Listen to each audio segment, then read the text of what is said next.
In order to complete the questions for King Midas, you are going to use a News ELA version of the story King Midas. So when you click the link to access the passage, it will take you to News ELA. Then please choose the Lexile level, which means reading level, that you feel is most appropriate for you. One of the things that you can do is you can preview the first paragraph, and if you can easily read it and understand it, then you know that it is a good level for you. Before we talk about the questions, or the story rather, let's talk about the questions. Before you begin, please put your name first and last and your teacher's name, your homeroom teacher's name that is, on your worksheet. Please note that the questions are worth 40 points. For King Midas, the directions say answer the following questions in complete sentences after reading King Midas. It says failure to write in complete sentences will result in earning half credit even if the answer is correct. Because those complete sentences are so important, I would recommend that you actually circle complete sentences or underline it, that way you don't forget. Let's go over the questions. Question 1. What is the main conflict or problem in the story? So what I'm asking you for here is the most important problem that the main character, King Midas, encounters in this story. 2. What does the main character learn from this conflict or problem? Explain your reasoning. The main character in this story is King Midas, so I want to know what he learns from the problem, and I want you to explain your reasoning.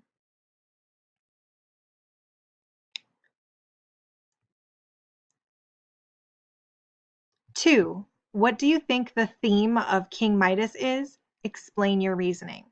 So I want you to tell me what the theme is and why you think that is the theme. So if you were to answer this question fully, you might say, the theme of King Midas is, you would explain what the theme is, and you might write a second sentence that says, I know this because, and explain how you know what the theme is. This question would be a good one to go back and look at your notes as you answer your question. So I'm going to add that as a hint here on the worksheet. So go back and look at theme notes in notebook.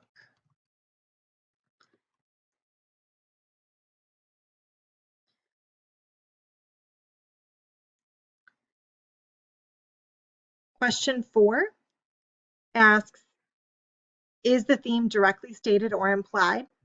So this is also a question where I would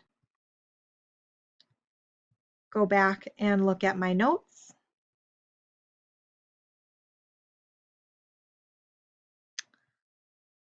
Question 5, according to the story, what influence did King Midas and his actions have on nature? Here's a hint. It's at the end of the story.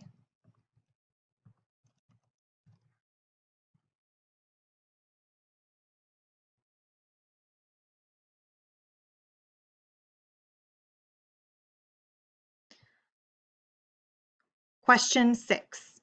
If you had to classify this story as a legend, cautionary tale, or myth, which would you choose and why?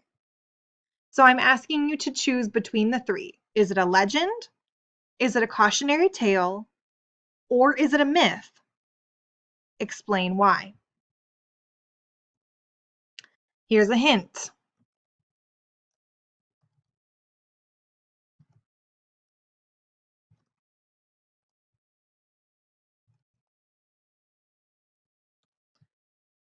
You're going to want to look at your folktale book, your spiral notebook.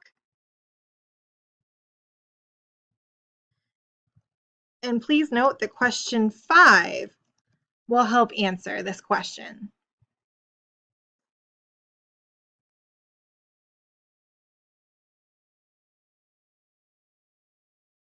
The last question is question 7. And question 7 is one that you can answer on your own. You're not going to need any information from the story King Midas in order to answer this question. The question reads, the god Bacchus in the story of King Midas is also known as Dionysus. He was the god of parties. The Greeks and Romans had gods and goddesses for many things: marriage, war, love, the underworld, hunting, etc.